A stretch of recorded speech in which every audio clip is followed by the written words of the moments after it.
Hello and welcome to this week's Energy Shot podcast. We are Matt Taylor. My name is Nicole Ercolani, and we decided to produce this podcast almost 1.5 years ago, more than that, to give you weekly Yes. astrological updates from Kabbalistic astrology and some coaching tools, some wisdom, some healing, and for you, so you can have a guidance through your week, through your life, and some maybe tips and tools to do it.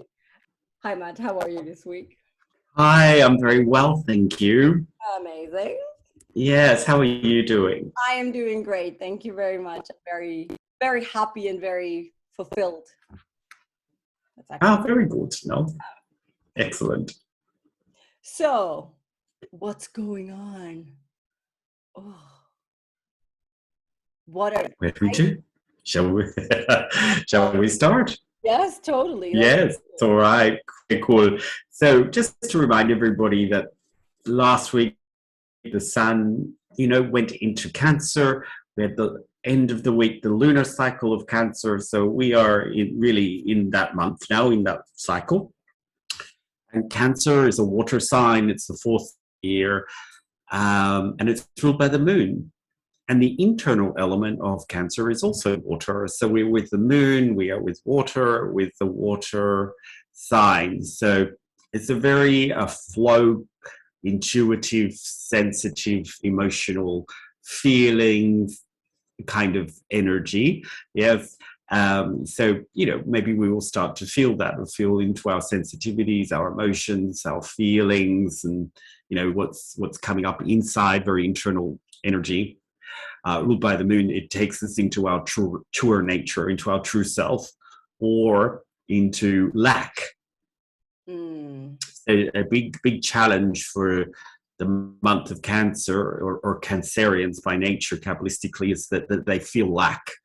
They see the finality of things, the end of things. So if you think about the moon, it has a cycle that we see, right? It starts and it builds and it sees, the full potential of something or the everything in the full moon, but it also sees the diminishing, the lack and the finality of things.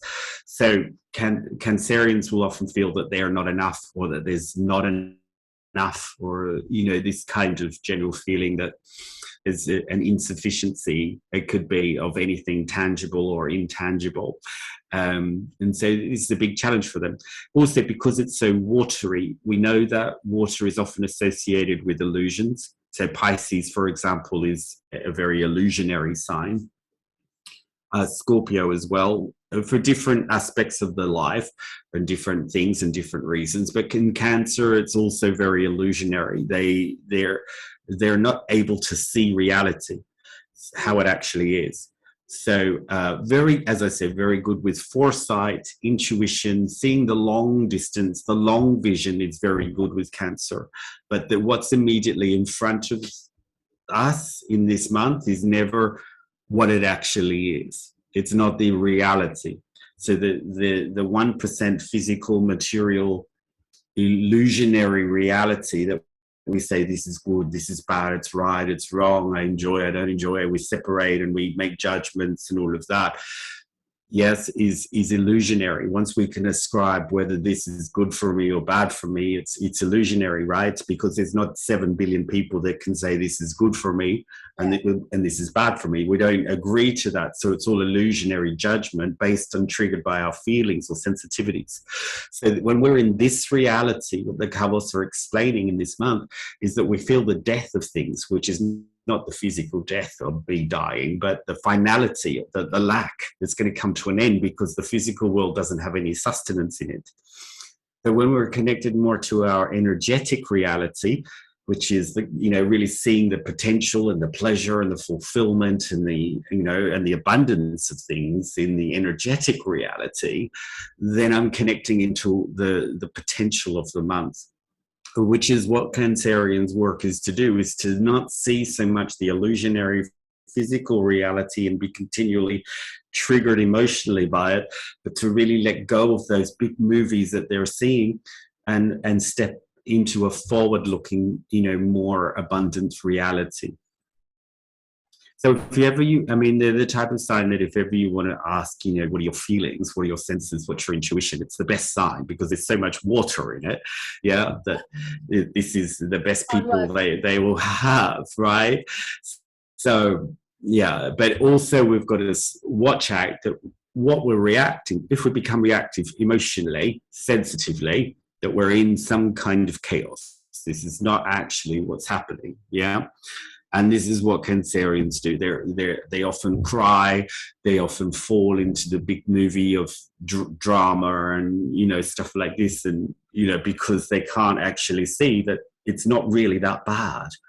They really like blow things up into, you know, quite much more than what it is. So that's the idea here is the eye. This month, it's playing like what we see and what's really there are two different things. We're really in this game of the eye. Yeah, I know some of my friends are Cancerians, and that's totally like I could not agree more to an analysis of the personality trait. When there is still a lot of duality in a person, then the emotions are taken like seriously. Like I always say to my clients, your emotions should not be your guiding system. It should just be one more point to analyze where you want to go. It's not actually just because you feel that way. It doesn't mean that this is like meant to be or not meant to be, or like emotions are not your guiding system. Your guide, like in order to access your free will, you need to feel into something, use your mind. That really helps. And then take into consideration the bigger picture of something, and then access actually your free will. And I think Cancerians, or this Cancer season, what it does is it really like has this quality of people fall into the trap that what they're feeling is an actual reality, and therefore they need to take action. And I don't think that this is a very smart point. It's like, I would say, if you feel during the Cancer moon, if you feel during Cancer season that you have to quit your job, or you have to leave the relationship, or you have to like make some major decisions, don't do it. Wait until Leo's there, and then check it out once again. What would you say? Yes, it's right. Yeah. I mean, well, yes, if you have to make decisions, I mean, it's very tricky during this month because you're not sure what you're actually basing it on, you know, so haven't got a clear insight into things. So I always think the best vision is when you shut your eyes, right? You see more when you shut your eyes. So you can tune into really like your deeper soul and take out the emotions in meditation or in like breath, or so it's this lovely sort of idea of I see more about what's going on when I shut my eyes than when I have them open, right? Because this world is illusionary. So, you know, to draw an example, Nicole and I go to an art museum, we look at the same picture or the same painting. When we walk away, we have two different memories of it, two different interpretations, two different perspectives. So the way that I'm dealing with photo or that image and the way Nicole does it are completely different, yet it's the same image. So we're never really sure if our emotions and our intuition and the way we see things is actually what the reality is, right? So that's all sort of, you know, in this month, that kind of phenomenon that we can look at and experience very similar things but have two completely different takeaways from it is particularly blown up in this month. Yeah. Cancerians by nature are very hesitant people. They're risk adverse. They don't take great big things. They're not secure, right? If you're being, you know, thrown around by the moon with a lot of water inside you, you are constantly feeling like this inside you. So they use their little clippers like a crab or their hands to hold on to the material world.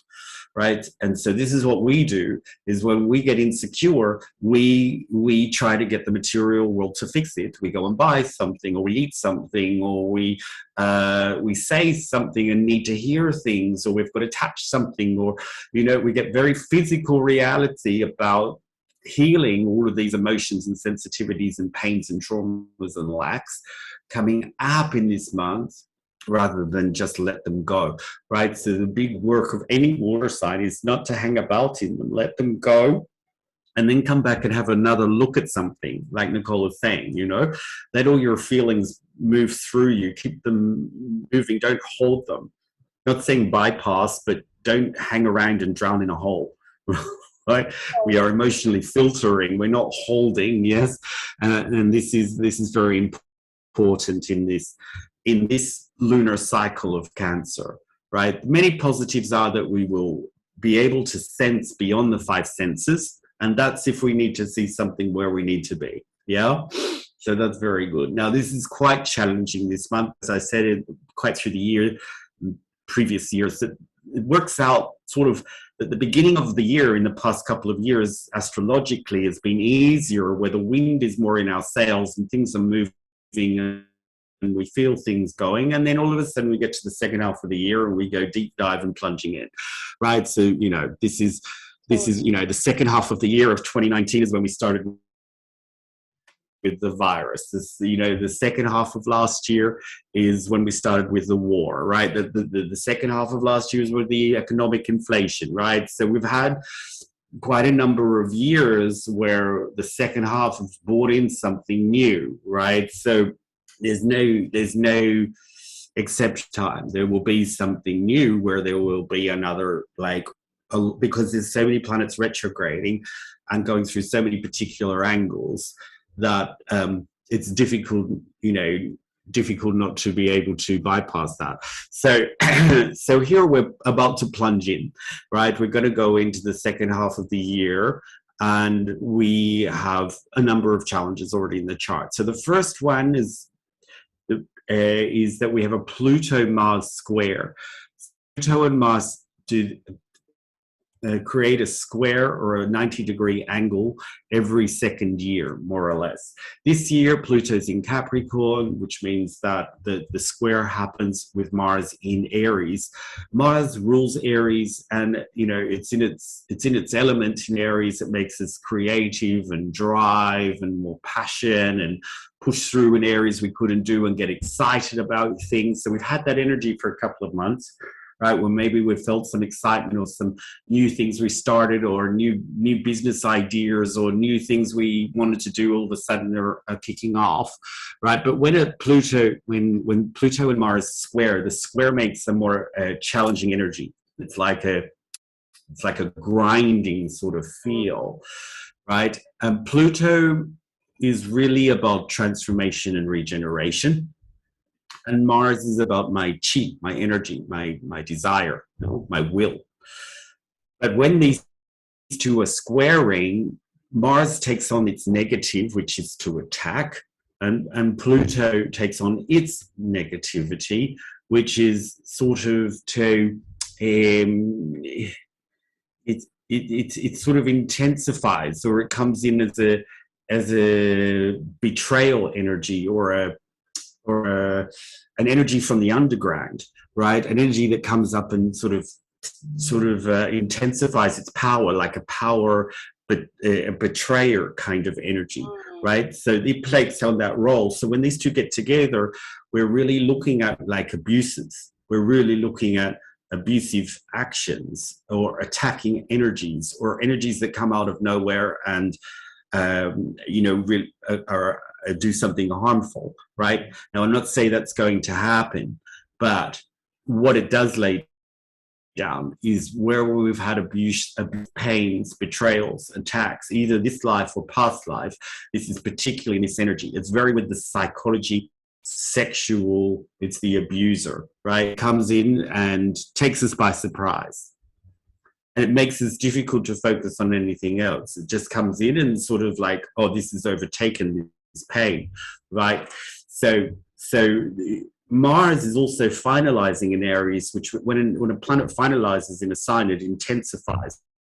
So we will have deep traumas or deep pains that may be inexplicable, because if we suffered it in the past life, we may not realize why we have these kind of fears of sex, or fears of some kind of person, or fear of a person in our life that every time they walk in the door, I feel like they're going to do something. We have illogical fears. Fears are illogical by nature, right? But they're not completely illogical, because they're bringing back something from a past life, or something we haven't dealt with, particularly in relation to power struggles, betrayals, angers, frustrations, attacks, and abuses.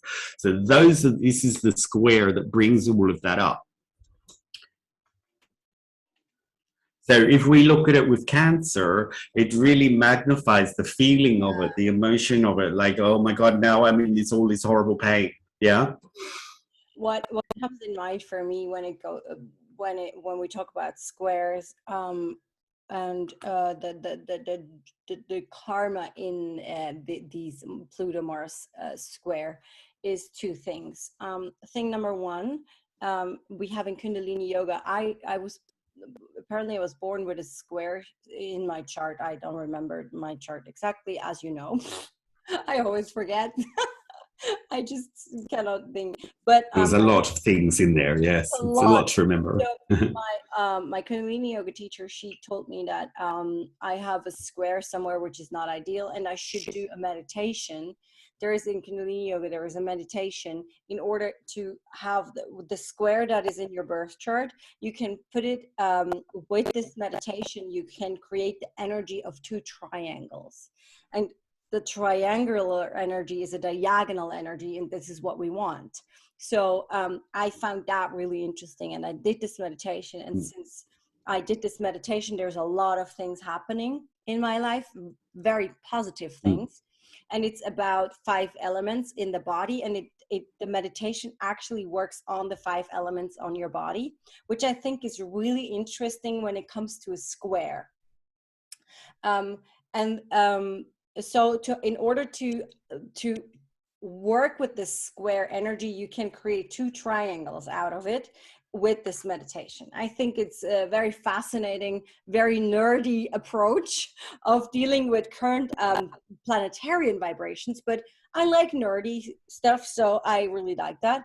And the second thing I would like to say is the karma from past lives, or in Tibetan Buddhism, they call it samskaras. The samskaras are like the inherited karmic patterns, the inherited karmic pre-planned vibrations that are accessible for your lifetime. And I personally also, it's really fascinating. I work with a mantra. It's called Bahota Karam. It's you can have the version of White Sun, the band, but there are other bands that do the same. But I work with the band White Sun, and it's called Bhota Karam, BHAOTA Karam, 2 different words. And I chanted 11 minutes a day, which is the length of the song. And what it does, it really works your samskaras. It works on your karma, but specifically, it eliminates the samskaras out of your vibrational reality, which I think is really interesting, because just by chanting a vibration, a sound, a mantra, you can actually change your samskaras. So that means you can also change this Pluto vibration in Aries, in Mars, with Mars. So I think that's right. And also vice versa. I mean, like, we may feel like we need to attack or power abuse or trigger as well. So, you're not always the victim, we're sometimes the abuser, right? So, this energy is very permanent, and it's very connected to Cancer at the moment.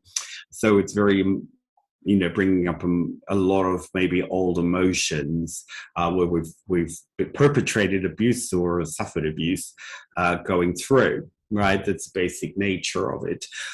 So it's a particular square that, you know, we always look out for in karmic astrology. And Nicole's absolutely right that with a square, it's like a blockage. It's like the energy is stuck.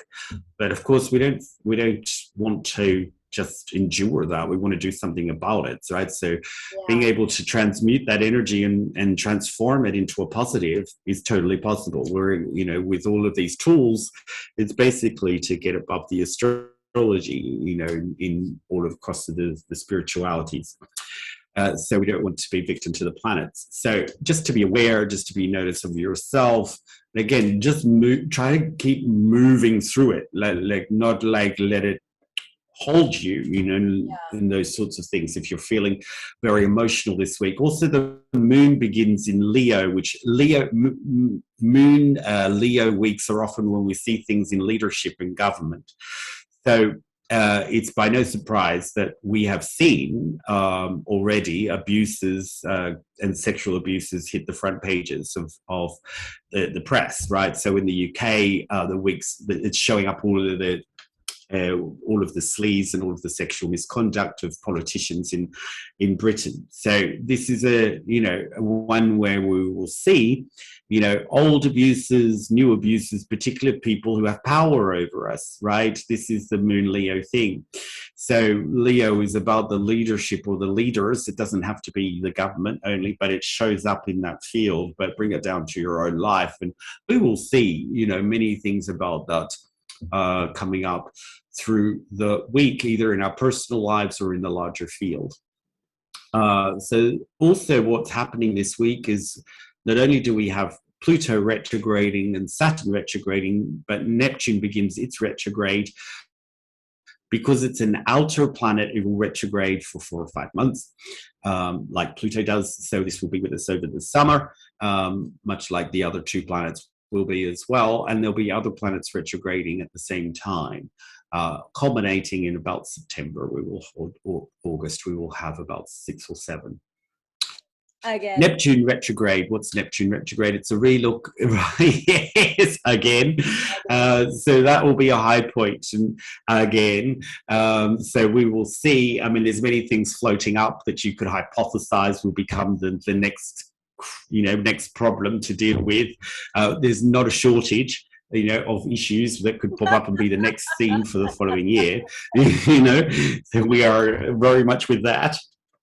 Okay, so Neptune retrograde. Neptune is my spirituality, my transcendence, my higher self, all of my dreams, my talents, my gifts, what I'm supposed to be doing with my life, you know, all of these big kind of spiritual energies. When it's retrograding, it's saying, let's revisit and see where you are in terms of being in alignment with your bigger cosmos and your bigger energy and your bigger soul and your true gifts and your precious talents, right, that you're bringing through, right? So if we also have a Pluto-Mars retrograde, this could bring up, you know, certain blockages or pains that have stopped us ever, you know, going forward with things, you know, spiritually. So, because this happened when I was 3, or because someone said this and attacked me with these words when I was 6, and someone, you know, told me this when I was 10, and I've never gone and done it because all of this drama,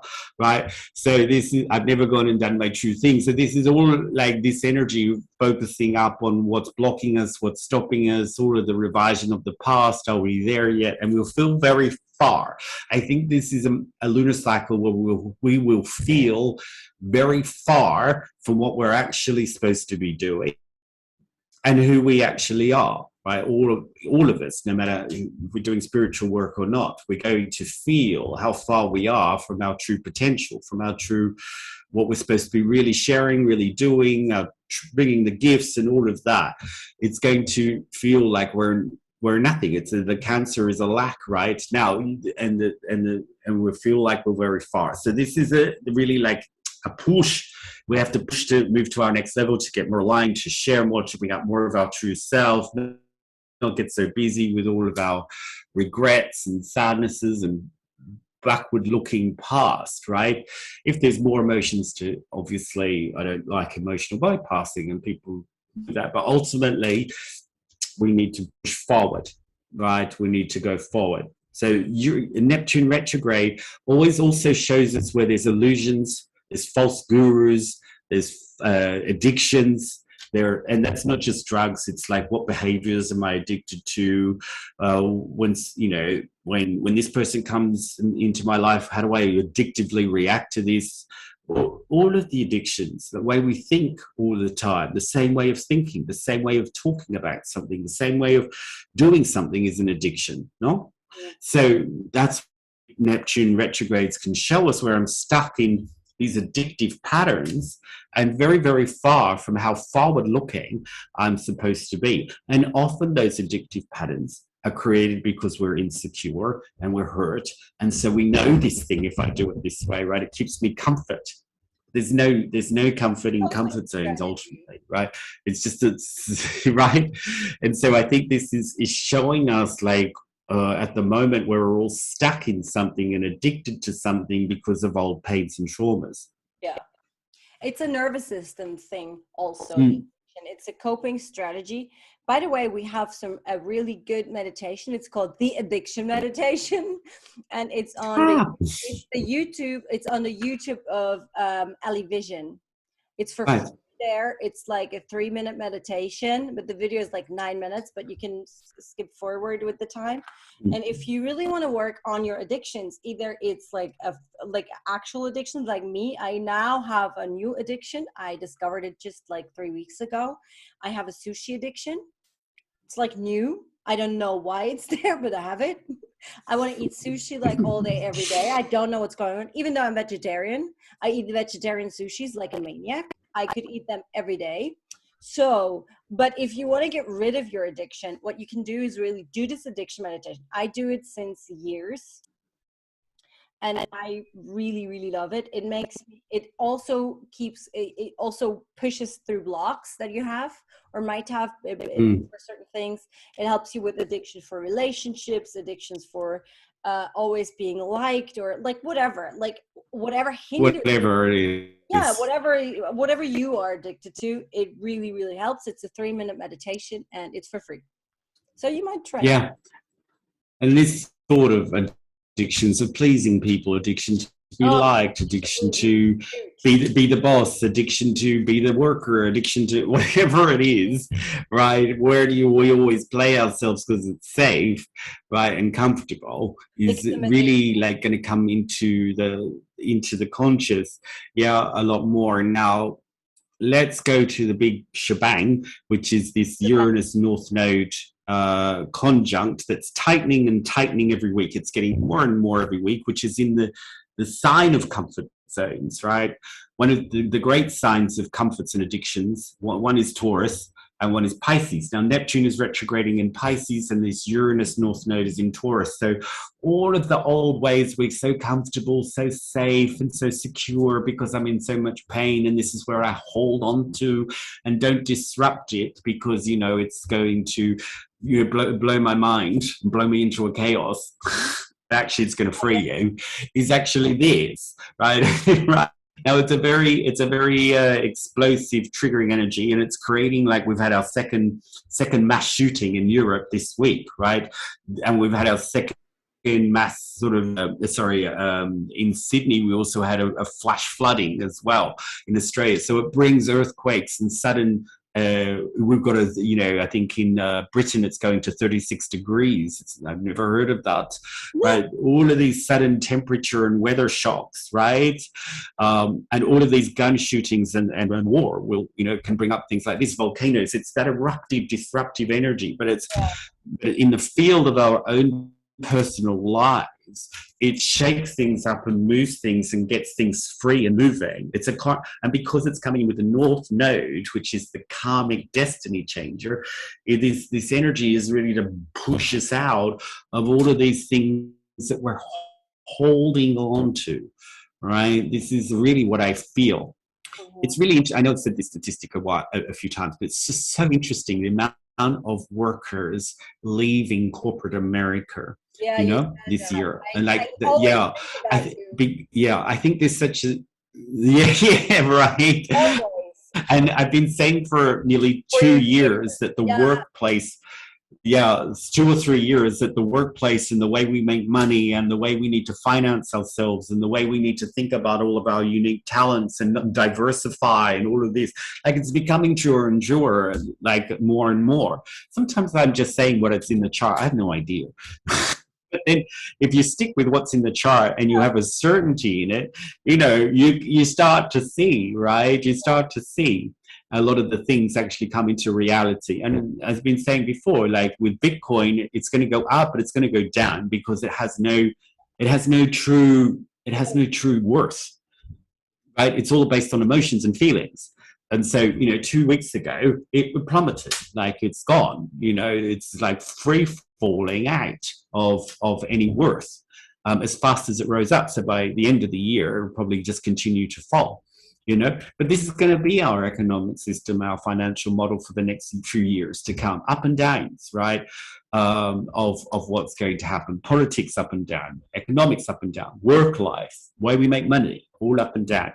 There's no way we can hold on to the way things were and get security out of it, because it's really, and as Pluto comes to the end of Capricorn, at the end of this year and into 2023, it finalizes, and in 2024 it goes into Aquarius. So over the next 18 months, as Pluto is finalizing in this Capricorn, it's really ripping out all of the old structures that we used to hold on to. It's really cleansing, detoxing more and more and more since 2008. I mean, in 2008, we had a financial crisis. So how do you think it could be more than that? But it is. It is. Like, people are poorer and poorer because we're holding on to the same systems. We're holding on to the same way of thinking. So it's affecting, our ability to work, to ability to make money, which is all what Capricorn is really about. Structures, work, my karma, doing the work on with my karma, doing the work in my physical life, clients, building structures that are good for me. And I think it's very important to understand that there is this thing where you're pushed to accept and see those things that matches said, or you start paddling. You're like on the ocean and you start paddling, and he tells you that the wave is coming. So now you might as well want to surf it.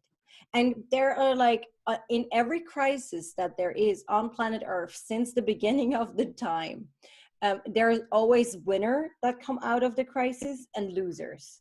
So if you want to be like one of the people that is like, enjoying the crisis, which is like a strange word to say, but you might as well enjoy the ride. You might as well say, oh my God, this is so interesting. Where does that take us? And start to paddle on your surfboard in order for you to then ride the wave instead of being on the water every 2 weeks, which makes no sense to me.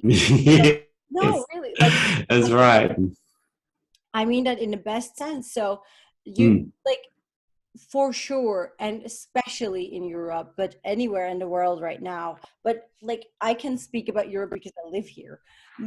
I don't live in the States, but from what I know, the crisis there is huge as well. In part, it's it's a complete ideological mess, isn't it? Yeah. And so I think very important for you is you can use your free will. This is the fascinating thing about being a human. You have this thing called free will, and you might as well use it. And when you want to use it, that means you hear, okay, there is a crisis coming. So I tune in to myself. I close my eyes. I tune into myself, and I'm like, where are things in my life that are obsolete? What things do I really want to keep? And where do I feel like, oh, maybe this time for that specific thing is just over? And this could be like with a certain way you work with your clients. For example, I have decided just like 2 weeks ago, I will no longer do single one-to-one sessions. I just work in packages because trauma therapy makes no sense in one session, because I need to build resources first. So that makes no sense. So I only work with packages. But that took me a lot of bravery to decide that, because then like the way you can work with me starts with $3,000. and it's a 3-month package. But I only want to have clients that really want to put the work in. So that, for example, could be something, because I just felt that it doesn't suit my standards to have one single session with someone. It's just no, it's completely useless. It's not working. I mean, I can do, obviously astrology is different, it's a one session thing, but if I'm doing deeper coaching or therapy or healing work, like there's no magic bullet like for that is layers upon layers of like work. Or it could be something in your private life where you have like friends since forever and you have a certain way how you deal with them, and you feel like all of a sudden it's like, do I really want to do this again anymore? Like, is this really something I want to keep on doing? Do I want to keep the structure with my family? Do I want to see them more or less? Like, how do I want to maneuver myself through time and space, actually? And this is like, for me, the daily practice that I have. Mine is the Kundalini yoga practice, but it doesn't matter what you do. You can have a daily practice in just breathing 3 times, inhale deeply, exhale deeply in the morning before you set a foot out of your bed. Breathe in, breathe out, and then stretch the body, and that's it. That's your daily practice. But that's the paddling. That's actually I want to surf these waves that are coming. I want to be on top of the water. I don't want to be underneath the water all the time. Yes, that's right. This specifically now is the time to make a decision with your free will, and just the decision, just deciding that you don't want to be underwater all the time will change the whole narrative. That's exactly. Yeah. Even that choice alone. But it's so simple, nobody does it. As I always say, right? Oh, I've got to make a choice. Is that all it is? It can't be right. There should be more, or it's not going to work, and it's all of that. But really, it's the decision-making power that really drives your reality, right? Which is what we're talking about. You decide what you truly want to see, right? And then you go for that. Not like what I'm seeing makes me ineffective, and emotions ineffective, and the whole reactive. I would choose to see something, and that's what I'm going to work towards, regardless of what's going on in the outside world. I have so many days where I get up and I'm like, oh my God, I'm so exhausted, or I'm tired. You know what? Who cares? I can relate. Nobody. I do the stuff anyway. No one cares. No one cares. Who cares? No one cares. No one cares. In fact, yes, isn't it? Yeah. You have to get up and do it. I want to chant the mantra every day for 11 minutes. Probably not. I have days where I'm like, oh, I have to go to car. I do it anyways because I want to have those things in my life. I want That's right. Create new things, and I want to be able to move through time and space how I want to do it. That's all there is. Yeah, and you're doing it so well. Thank you. Bring on the flowers. Bring it on. And you're welcome. Keep talking. All right, my darling. I shall see you. Yes, that's all I have. That's all right. No, it's good, right? That's amazing. Everyone's Thank clear. You so much, Matt. And you guys, if that's okay. You have any questions, any wishes, you can text Matt under DMatt Taylor Experience on there is DMs on Instagram. You can go on his website. You can book sessions. His astrology readings are a bomb. With me, you can only book trauma therapy packages now, which are great. We do great. Which I've done. Yes. We do great. She does great.